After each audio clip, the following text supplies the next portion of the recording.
Good morning students, how are you all? I hope you all are fine.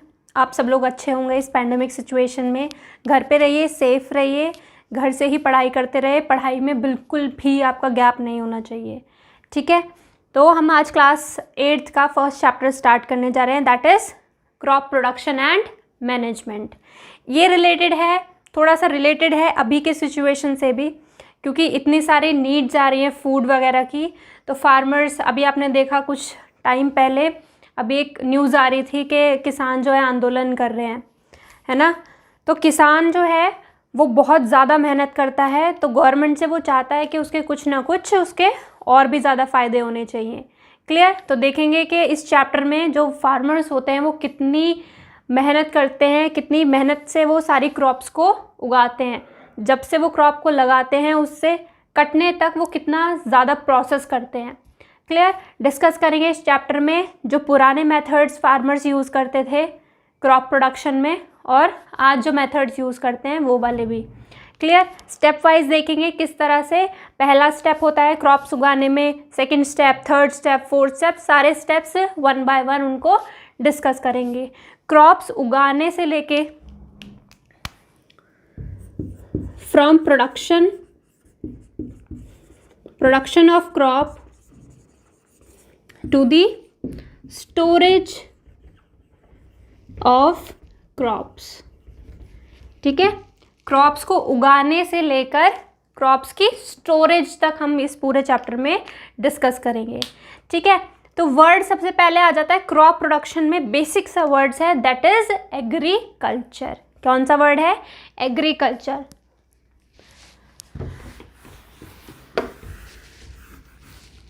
That word is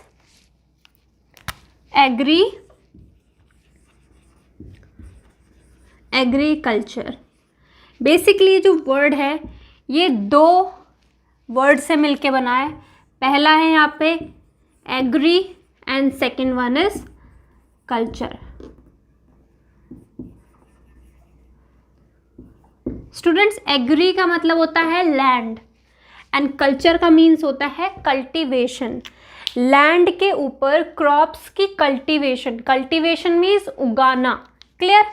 तो agri means land, और आप बोल सकते हो field भी बोल सकते हो, और कल्चर का मीन्स है कल्टीवेशन। क्लियर? लैंड के ऊपर कल्टीवेशन करना, क्लियर? क्रॉप्स उगाना, तो एग्रीकल्चर। तो इसकी डेफिनेशन आती है, it is the science and art of, it is the science and the art of cultivating the crops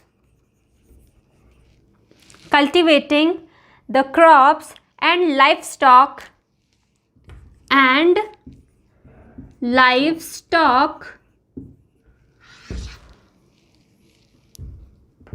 stock for economic purposes. Clear? It is the science and the art of cultivating the crops and livestock for the economic purposes. इसको हम क्या बोलते हैं? Agriculture. अब agriculture की बहुत सारी branches हैं, वो वन बाय वन करके हम लिख लेंगे। थोड़ा सा ही है जो एक्स्ट्रा होगा, बाकी आपके चैप्टर से स्टार्टिंग है। ये मैं इसलिए लिखवा रही हूँ स्टार्टिंग में क्योंकि आप साइंस के स्टूडेंट हो इस टाइम पे। साइंस में आपको 10th तक आपको सारी चीज़ें पता होनी चाहिए, ठीक है? वो आपकी चीज़ें ज़रूरी हो चाहे ना हो, but you should know, you should be aware of everything. Clear? तो नेक्स्ट हेडिंग डाल लो, ये फटाफट से लिखो यहाँ पे। नेक्स्ट हेडिंग है टाइप्स ऑफ एग्रीकल्चर, या फिर ब्रांचेस ऑफ एग्रीकल्चर भी बोल सकते हो।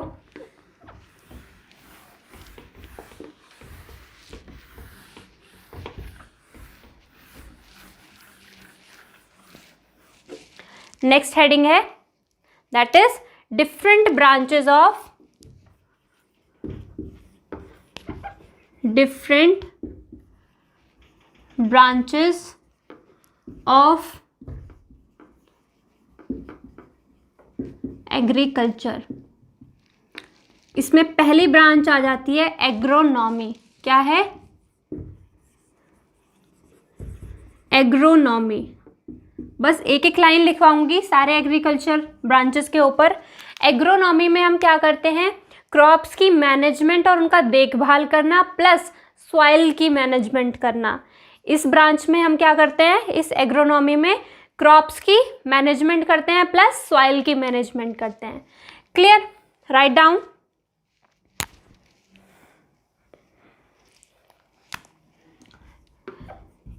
It deals with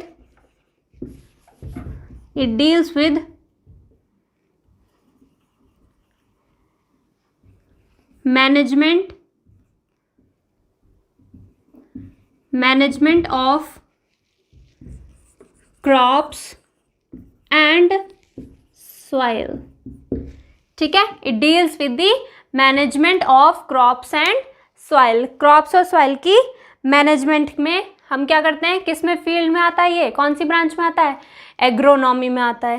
clear? Second लिखो, that is horticulture. Second branch is horticulture.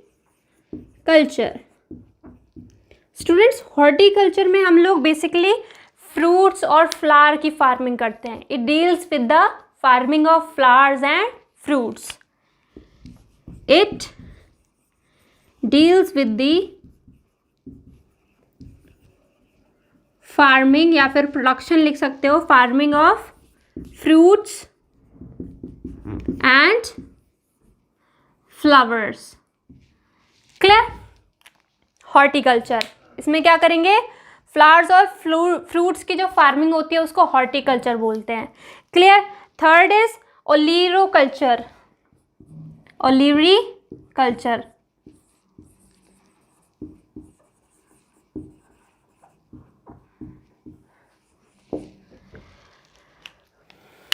ओलिवरीकल्चर ये बेसिक सा है, ये वर्ड, ये चीज़ हम सब करते हैं घर पे। मोस्टली घरों में वेजिटेबल्स घर पे उगाई जाती हैं, है ना। अपना छोटा सा गार्डन होता है, उसमें हम कुछ भी वेजिटेबल्स उगा लेते हैं, मोस्टली घर में उगाते हैं यहाँ पे। ठीक है, तो लेकिन हमें उसका वर्ड का मीनिंग नहीं पता। तो वेजिटेबल्स को उगाना, वेजिटेबल्स की फार्मिंग को क्या बोलते हैं? ओलिवरीकल्चर। तो right down, it refers to the growing and management of vegetables. It deals with the growing and management of vegetables। Clear? It deals with the growing and the management of vegetables। Clear? Last में आ जाता है aquaculture. Last is aquaculture. Aquaculture, aqua word से ही समझ में आ रहा है। Aqua word is related to water, right. Aqua word is related to water. ठीक है, यानी कि जो वाटर में रहने वाले प्लांट्स और एनिमल्स हैं उनकी फार्मिंग करना। क्लियर? बहुत सारी चीज़ें होती है, स्पायरोगायरा हो गई, बहुत सारे एक्वेटिक प्लांट्स होते हैं जो हमारे लिए बहुत यूज़फुल होते हैं। ठीक है, बहुत यूज़फुल होते हैं, तो उनकी भी क्या करी जाती है? फार्मिंग की जाती है। क्लियर? तो एक्वाकल्चर में फार्मिंग आ जाती है दोनों की ही, एनिमल्स की भी और प्लांट्स की भी। बेसिकली हम इसमें क्रॉप प्रोडक्शन के बारे में पढ़ रहे हैं, तो हम सिर्फ वही वाले ब्रांचेस डिस्कस करेंगे जो थोड़ा प्लांट से रिलेटेड हैं। अदरवाइज बहुत सारे और ब्रांचेस होते हैं। सीरी कल्चर होता है सिल्क वर्म के लिए, फिशी कल्चर होता है फिशेस की फार्मिंग के लिए। क्लियर? तो aquaculture is farming of aquatic plants and it is the farming of aquatic, यानी कि वाटर में रहने वाले जो प्लांट्स हैं, aquatic plants and animals. Clear? तो ये हमारे 4 टाइप्स की ब्रांचेस हैं यहाँ पे एग्रीकल्चर से रिलेटेड। पहला है एग्रोनॉमी, जो सॉइल की मैनेजमेंट और क्रॉप की मैनेजमेंट डील करता है। सेकंड इज हॉर्टिकल्चर, जिसमें हम फ्रूट्स और फ्लावर की फार्मिंग कराते हैं। थर्ड इज ओलिरोकल्चर, ओलिरिकल्चर जिसमें हम वेजिटेबल्स की ग्रोइंग और उनकी मैनेजमेंट करते हैं। Third one is aquaculture, aquaculture में हम क्या करते हैं, farming of aquatic plants and animals. Clear, फटाफट से नोट डाउन करो, फिर बेसिक जो चैप्टर है उसको स्टार्ट करते हैं आपके एनसीईआरटी से। Done.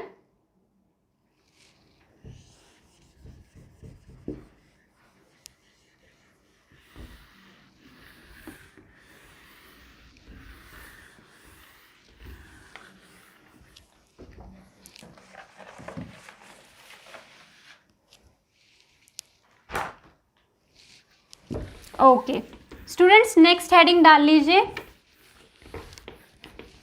That is crop production management. यानी कि अब स्टार्ट करने जा रहे हैं कि चैप्टर में क्रॉप्स उगाने के कौन कौन से स्टेप्स हैं। क्लियर, तो पहला हेडिंग इसमें आ जाती है आपका क्रॉप प्रोडक्शन मैनेजमेंट। तो क्रॉप्स उगाने के लिए, क्रॉप्स की प्रोडक्शन करने के लिए, उसके मैनेजमेंट करने के लिए स्टेप्स होते हैं बहुत सारे। पहला स्टेप्स क्या आ जाता है, क्रॉप को उगाने से पहले सबसे पहले किसान क्या करेगा, अगर उसको खेत में उसको सीड्स लगाने हैं, कोई फसल उगानी है, कोई भी फसल हो सकती है, वीट हो सकता है, राइस हो सकता है, तो सबसे पहला स्टेप क्या करेगा, वो सॉइल प्रिपेयर करेगा, राइट। उस खेत को क्रॉप्स उगाने के लायक बनाएगा, उसमें मैन्योर डाल के क्रॉप्स को अच्छे लूजन करके ताकि सीड्स अच्छे से चला जाए उसके अंदर। क्लियर, तो first step is that is preparation of soil, right. Soil prepare कर देगा। अब उसमें भी देखेंगे बहुत सारी चीज़ें की ज़रूरत होती है सॉइल प्रिपेयर करने के लिए। आप 8th क्लास में आ गए हो तो आपको थोड़ी सी जानकारी होगी। ट्रैक्टर से जुताई करते हैं जिसको आप प्लगिंग बोलते हैं, फिर ट्रैक्टर ही हेल्प करता है आपको लेवलिंग करने के लिए, बहुत सारे स्टेप्स हैं उसमें। तो वो क्या करता है, सॉइल को प्रिपेयर करता है सबसे पहले।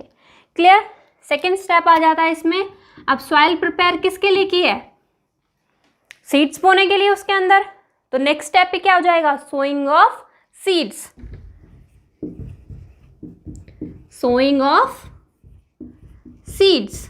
राइट। सीड्स शो करेगा वो। Okay, third step is sowing of seeds is second step. अब सीड्स लगाने के बाद क्या करेगा, अब सीड्स लग गए, उस न्यूट्रिएंट चाहिए प्लांट को, उग गया है जब वो, है ना, तो उसमें क्या करेगा, वो मैन्योर ऐड करेगा। तो that is adding manure and fertilisers,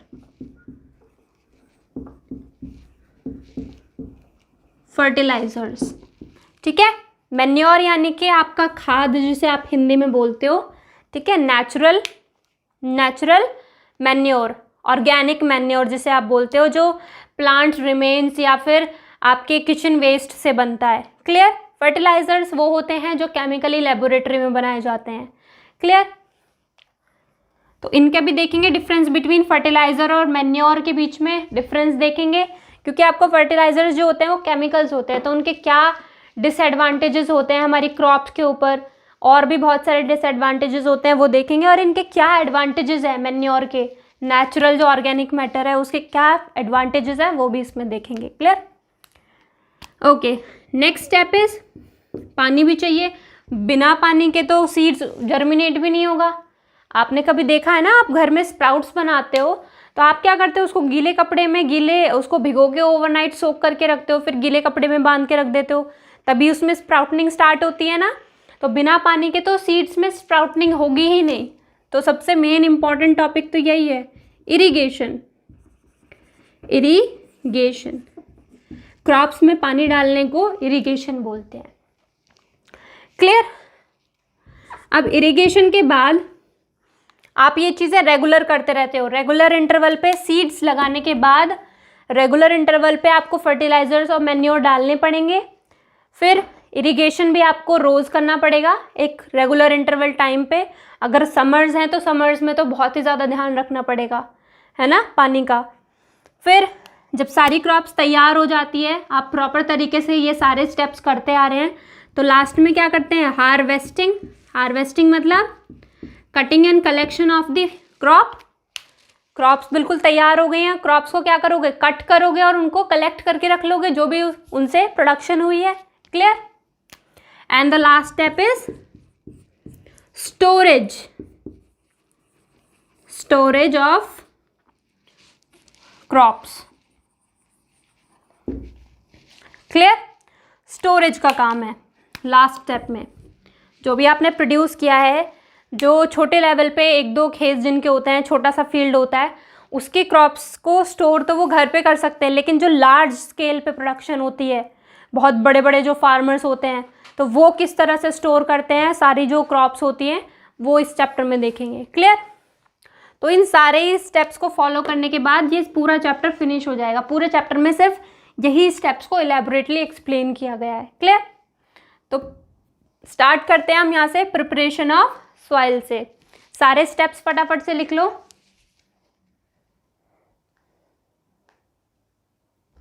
clear? मैं सारे स्टेप्स रब कर रही हूं, आप लिख लो यहाँ पे। पहले स्टेप पे आ जाते हैं, that is preparation of soil. ठीक है स्टूडेंट्स, प्रिपरेशन ऑफ सॉइल जो है वो फर्स्ट इंपॉर्टेंट टॉपिक है। क्या है? It is the first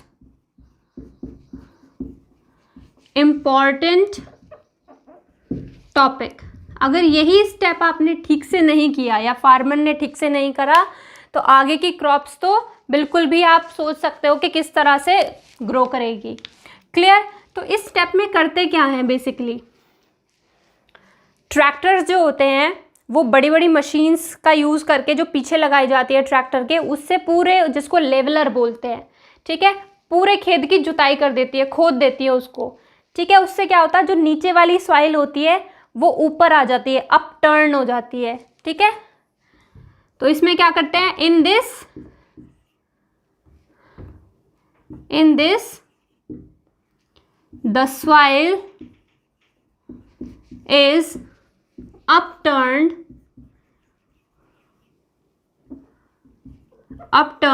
and loosened। ठीक है, सॉइल कैसी है, लूजन हो गई जुताई करने से। वो जो सॉइल है वो कैसी हो गई, थोड़ी सी लूज हो गई, राइट। उसमें जो हवा फिल हो सकते हैं इजीली, ताकि रूट्स अंदर तक पेनिट्रेट कर पाए जब आप उसमें सीड्स लगाओगे। ठीक है, तो आपने क्या कर दिया, सॉइल को अपटर्न कर दिया। जो नीचे वाली सॉइल थी, जुताई करने से वो क्या हो गया, प्लगिंग करने से क्या हुआ, वो प्लगिंग करने की हेल्प से जो नीचे सॉइल थी, जो न्यूट्रिएंट है जिसके अंदर, वो सॉइल ऊपर आ गई। ठीक है, और सॉइल कैसी होगी, थोड़ी सी लूज हो गई, क्योंकि लूज सॉइल होगी अगर, फॉर एग्जाम्पल ये मेरा खेत है जो अभी लेवल्ड नहीं है, जिसमें अभी प्लगिंग नहीं हुई है। क्लियर? इसमें क्रॉप्स भी हैं, कुछ जो पुरानी क्रॉप्स हैं खेत में जो पहले फार्मर ने लगाई थी, उनकी सबकी रूट्स हैं इसके अंदर, क्योंकि फार्मर ने यहाँ से कट किए हैं उसको। ठीक है, आप इसमें सीड्स लगा सकते हो, नहीं लगा सकते, क्योंकि इसमें पुराने वाली जो क्रॉप्स हैं उनकी रूट्स भी हैं कुछ, तो ये भी फर्स्ट पहले तो निकलनी पड़ेंगी ये। और ये वाला खेत है मेरा जो थोड़ा सा, जिसकी मिट्टी कैसी हो गई है, लूज हो गई है। ठीक है, यहाँ पे एयर फिल हो रही है। क्लियर? और इसमें कोई भी रूट्स नहीं है, तो सीड्स आसानी से इसमें लगेंगे या इस वाली क्रॉप्स में, इस वाले फील्ड में लगेंगे। ये मैंने सीड्स लगा दिए, तो इसमें ज़्यादा अच्छे से लगेंगे या इसमें? ऑब्वियस सी बात है, जो सॉइल लूज है और इसका जो नई रूट्स निकलेंगी वो अंदर पेनिट्रेट कर पाएंगी, राइट। और इसमें सीड्स कहाँ लगेंगे, ये तो खुद ही ऊपर एक लेवल पे है बस। ठीक, सूखी ज़मीन हो गई है, तो आपको वो सूखी ज़मीन को पहले लेवलर की हेल्प से ये सबको हटाना पड़ेगा। लेवलर कुछ इसी तरीके का होता है, ठीक है, पंजे टाइप का, वो ऐसे खेत में ऐसे गड़ता है और उसको लूज करता चला जाता है सॉइल को। ठीक है, जो ट्रैक्टर्स के पीछे वो मशीन लगा के, वो उसको लेवलर बोलते हैं। आयरन का बना होता है या फिर पहले पीरियोडिक ज़माने में कैसा होता था, वो वुडन का होता था, उसमें जो बैल से चलाते थे, है ना। ओके, तो इसमें क्या करेंगे, soil is turned up and loosened, ठीक है। अब ये लूजन करके हमें फायदा क्या हुआ, it allows the roots to penetrate deep into soil, clear.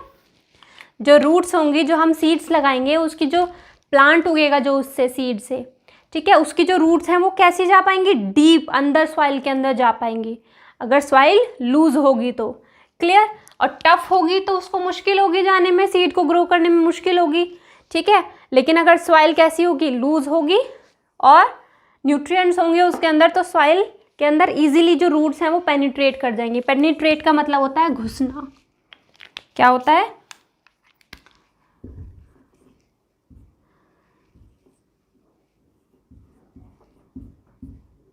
घुसना, अंदर तक घुस जाना, ठीक है। तो वो इजीली पेनिट्रेट कर पाएंगी, clear. Okay, next is that is ploughing and levelling. इसमें सॉइल प्रिपेयर करने के लिए दो तरीके हैं, पहला तो है प्लगिंग और दूसरा है लेवलिंग। प्लगिंग को हम टिलिंग भी बोलते हैं, क्या बोलते हैं, टिलिंग। तो प्लगिंग बोल दो या फिर टिलिंग ऑफ सॉइल बोल दो, क्लियर। तो इसी के अंदर सॉइल प्रिपरेशन के अंदर ये लिख लिए, soil preparation first most important topic है। सेकेंड पॉइंट जो है इसका, इसके अंदर क्या किया जाता है, सॉइल को अपटर्न किया जाता है और लूज कर दिया जाता है। क्यों, क्योंकि ताकि रूट्स जो हैं वो इजीली पेनिट्रेट कर पाए सॉइल के अंदर, क्लियर। तो इस टॉपिक के अंदर दो मेथड्स आते हैं। पहला आता है प्लगिंग,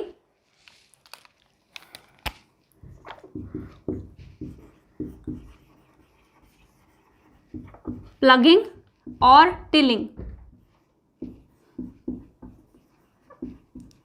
प्लगिंग और टिलिंग एक ही बात है।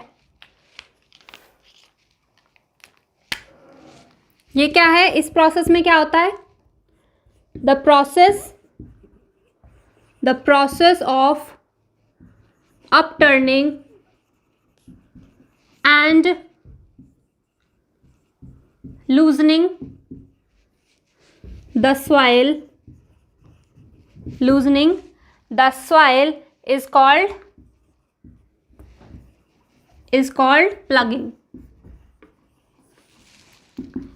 प्लगिंग और टिलिंग, ठीक है। प्लगिंग में क्या करते हैं, सॉइल को अपटर्न करना और लूज करना, उसको क्या बोलते हैं, प्लगिंग और टिलिंग, क्लियर। क्यों करते हैं, सिग्निफिकेंस क्या है इसके, और ये किसकी मदद से हो पाता है, जो ये काम करता है, जो सॉइल को अपटर्न कर देता है और लूज कर देता है, वो मशीन का कुछ नाम तो होगा, तो उसका नाम क्या है, प्लग। क्या नाम है उसका, plug. It is done by a plug, और ये प्लग किस चीज का बना हुआ होता है, मेड अप ऑफ आयरन और वुड, ठीक है।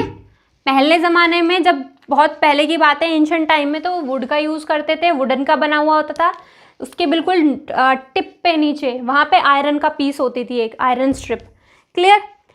और अब क्या करते हैं, ट्रैक्टर की हेल्प से पूरा वो प्लग जो है आयरन का बना हुआ होता है, उससे टाइम भी बचता है और उससे लेबर भी बचता है, ठीक है। Second is significance. सिग्निफिकेंस क्या है इस चीज़ के, यानी कि प्लगिंग करने के क्या फ़ायदे हैं, और जो भी मैं सिग्निफिकेंस लिखवाऊंगी ना, यही सिग्निफिकेंस बहुत ज़्यादा इंपॉर्टेंट है आपके चैप्टर्स में, क्लियर। प्लगिंग तो आप समझ जाते हो, लेकिन प्लगिंग करने के फ़ायदे क्या हैं, सिग्निफिकेंस क्या है प्लगिंग के, वो आपको याद होने चाहिए, क्लियर। बहुत ईजी है। पहला सिग्निफिकेंस तो यही है, it लूजन the soil, it लूजन the soil. Second क्या हो सकता है, it helps roots to penetrate deep into soil, right? It helps roots to penetrate deep into the soil. Clear? ये इसके क्या है, सिग्निफिकेंस है. और क्या क्या फायदे हैं? It overturned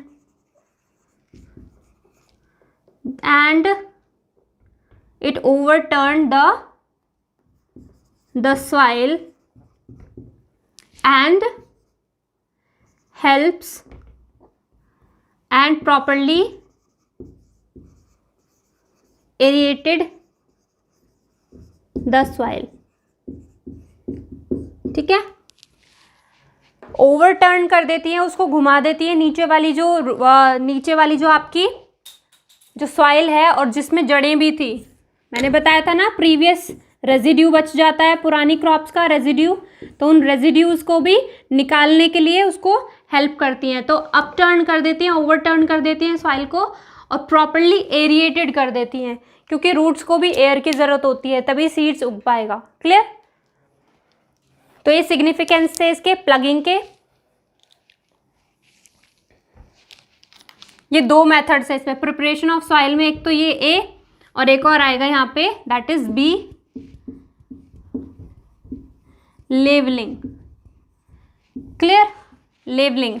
तो पहला मेथड हमने बहुत अच्छी तरह से डिस्कस कर लिया, प्लगिंग एंड टिलिंग, जिसमें सॉइल को अपटर्न करते हैं ताकि उसमें अच्छी तरह से एयर घुस पाए, एरिएशन हो पाए, एरिएटेड द सॉइल. और अच्छी तरह से क्यों हो पाए एरिएटेड? क्योंकि रूट्स को अंदर डीप पेनिट्रेट करके जाना है. क्लियर? चला है रब? ओके, नेक्स्ट स्टेप है हमारा इसमें लेवलिंग. अब आपको पता है कि ये वाला जो पहला मेथड था, इसको करने की वजह से सॉइल कैसी हो गई है वहाँ की, अनइवन.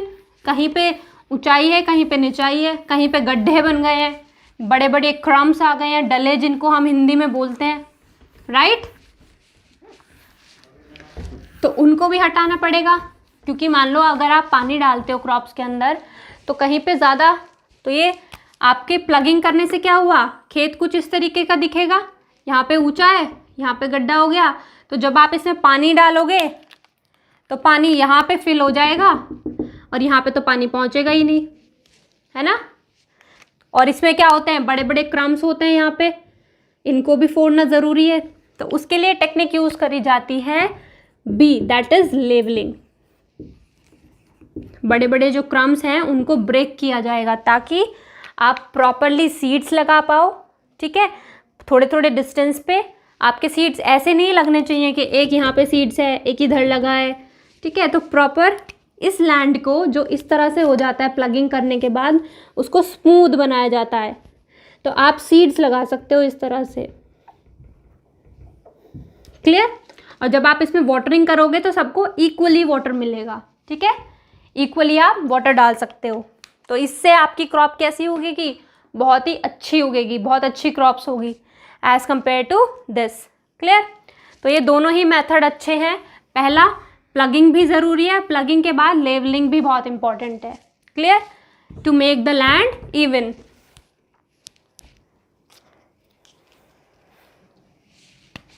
तो इसमें क्या होता है,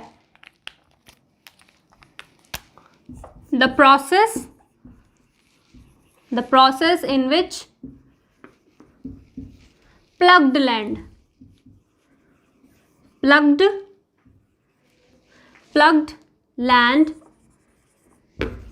या फिर field is leveled. ठीक है, जो आपका प्लग्ड, जिसमें आपने जिस खेत में आपने प्लगिंग करी थी, टिलिंग करी थी, उसी लैंड को हम क्या करेंगे, लेवल्ड करेंगे. ठीक है, एक स्मूथ सा खेत बना देंगे उसको. ठीक है, उसी के बाद उस पर सीड्स लगाएंगे और वाटर डालेंगे. क्लियर? तो नेक्स्ट है, इसमें क्या चीज़ें होती हैं, लेवलिंग करने से क्या होता है, जो बड़े बड़े क्रम्स हैं उसके अंदर, जो बड़े बड़े डले हैं उसके अंदर, खेत के अंदर, वो कैसे हो जाते हैं, ब्रेक हो जाते हैं और सरफेस कैसा बन जाता है, स्मूथ. तो आप लिखो, in this big crumbs are broken down and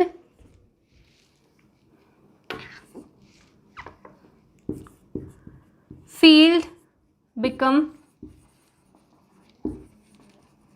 smooth. ठीक है, फील्ड कैसा बन जाता है? स्मूथ हो जाता है एकदम। क्लियर? अब इसके सिग्निफिकेंस लिखने पड़ेंगे कि लेवलिंग क्यों करी जाती है, सिग्निफिकेंस क्या है इसके, कहाँ हेल्प करती है हमारा। ठीक है, तो फटाफट से ये 2 पॉइंट्स लिखो, फिर लिखने हैं आपको सिग्निफिकेंस। फिर से मैं बोल रही हूँ कि जो सिग्निफिकेंस है वो ज़्यादा इंपॉर्टेंट है। इनकी डेफिनेशन एक लाइन में ख़त्म हो जाती है, लेकिन मोस्ट इंपॉर्टेंट क्या है इनके, सिग्निफिकेंस ज़्यादा ज़रूरी हैं। क्लियर? तो सिग्निफिकेंस हेडिंग डाल लो इसमें।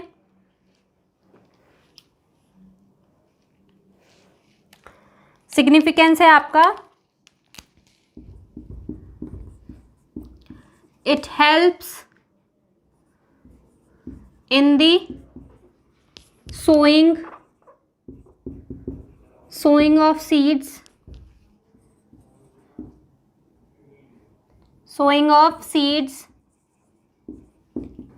in the soil। Second significance क्या है इसका, it helps in proper irrigation. किसमें हेल्प करता है? प्रॉपर इरिगेशन में हेल्प करता है। Clear students? तो ये हमारा पहला क्रॉप प्रोडक्शन मैनेजमेंट का पहला स्टेप था, जिसमें हमने क्या किया, सॉइल को प्रिपेयर किया by the help of plugging या tilling and then levelling. Levelling बहुत इंपॉर्टेंट है प्लगिंग के बाद। ठीक है, इससे जो बिग क्रैम्स होते हैं वो ब्रेक हो जाते हैं और सॉइल कैसी हो जाती है, स्मूथ। उसके सिग्निफिकेंस क्या है लेवलिंग करने के, it helps in the sowing of the seeds. Seeds को बोने में एक रेगुलर इंटरवल के बाद आप उसको बो सकते हो सीड्स को। ठीक है, और किस में हेल्प करती है, प्रॉपर इरिगेशन में, यानी कि जब आप उसमें वाटर डालोगे क्रॉप्स के अंदर तो उसमें प्रॉपरली इवनली वाटर स्प्रेड हो जाएगा। ठीक है, आप अपनी तरफ से भी पॉइंट्स बना सकते हो, इसमें ऐसा कंपलसरी नहीं है कि यही बुकिश लैंग्वेज लिखनी है आपको। ठीक है, आप लिख सकते हो it makes a land smoothen और इवन। क्लियर? इवन मतलब भी होता है एक जैसा। क्लियर?